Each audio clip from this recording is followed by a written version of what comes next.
রাজ্য সরকার যখন সুপ্রিম কোর্টের রায়ের পর বলল যে সকলকে চাকরি করতে না দিলে রাজ্যের শিক্ষা ব্যবস্থা সম্পূর্ণ ভেঙে পড়বে, তখন সুপ্রিম কোর্ট একটুখানি ছাড় দিয়েছে।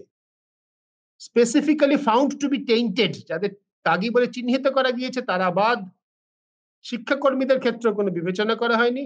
শুধু শিক্ষকদের ক্ষেত্রে 31শে ডিসেম্বর পর্যন্ত ছাড় দেওয়া হয়েছে স্কুল শিক্ষা ব্যবস্থাকে চালু রাখার জন্য, বাঁচিয়ে রাখার জন্য। সেটাও কিন্তু এই অক্সিজেন দিয়ে বাঁচিয়ে রাখা, সুস্থভাবে স্বাভাবিকভাবে বেঁচে থাকা নয়। এই যে মাথার উপরে ডেমোক্রেসির খাড়া ঝুলছে, তারপরেও আমাদের সংবাদ মাধ্যম, আমাদের সমাজ, শুধু সংবাদ মাধ্যম না, আমরা সমাজ হিসেবে আমি তার কথা বলছি, তারা একবার জিজ্ঞেস করবে না যে রাজা তোর কাপড় কোথায়? উলঙ্গ রাজা ঘুরে বেড়াচ্ছে, সমাজ হাততালি দিচ্ছে। সংবাদ মাধ্যমে কিভাবে আলোচিত হয়েছে আমরা দেখি। বান্ধবীতে সরব পার্থ তৃণমূলে কিন্তু নীরবতা। বান্ধবীতে সরব, কারণ সংবাদ মাধ্যম তা নিয়ে জানতে চায়, এবং পার্থ চট্টোপাধ্যায় তৃণমূলের অন্য নেতাদের প্রেম, বিবাহ বহির্ভূত বিবাহ ইত্যাদি কথাবার্তা সামনে এনেছেন। তাতে আমাদের বিশেষ রুচি নেই।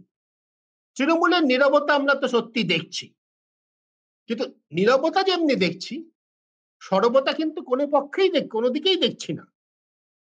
পার্থকে যেমন তৃণমূল নেতৃত্ব সাদরে সম্ভাষণ করে স্বাগত জানাননি, অন্তত মমতা ব্যানার্জি, অভিষেক বন্দ্যোপাধ্যায় তারা কিছু বলেননি, এটা যতখানি ঠিক ততখানি ঠিক, কিন্তু দলের দিক থেকে তিনি এখনো মাত্র সাসপেন্ডেড অবস্থায় আছেন।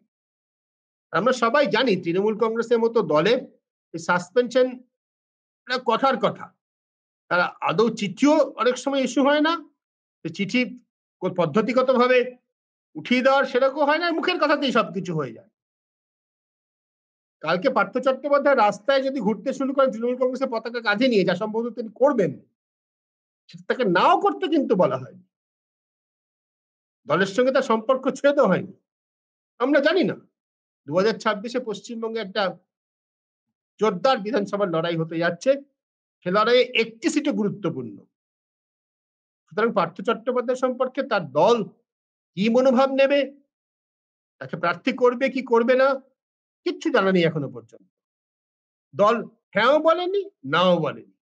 পার্থবাবু নিজে হ্যাঁ ধরে নিয়ে রাস্তায় নেমে পড়ছেন, প্রার্থী হওয়ার তোড়জোড় শুরু করেছেন। এবং একথাও বলে রাখা যায়, বাংলার রাজনীতির যে অবস্থা, তাতে পার্থবাবু যদি তার দলের টিকিট না পান, অন্য দল তার দিকে হাত বাড়াবে কিনা বা তিনি পা বাড়াবেন কিনা আমরা কিন্তু জানি না। এখনো পর্যন্ত অবশ্য তার ঘোষিত আনুগত্য তার দলের প্রতি।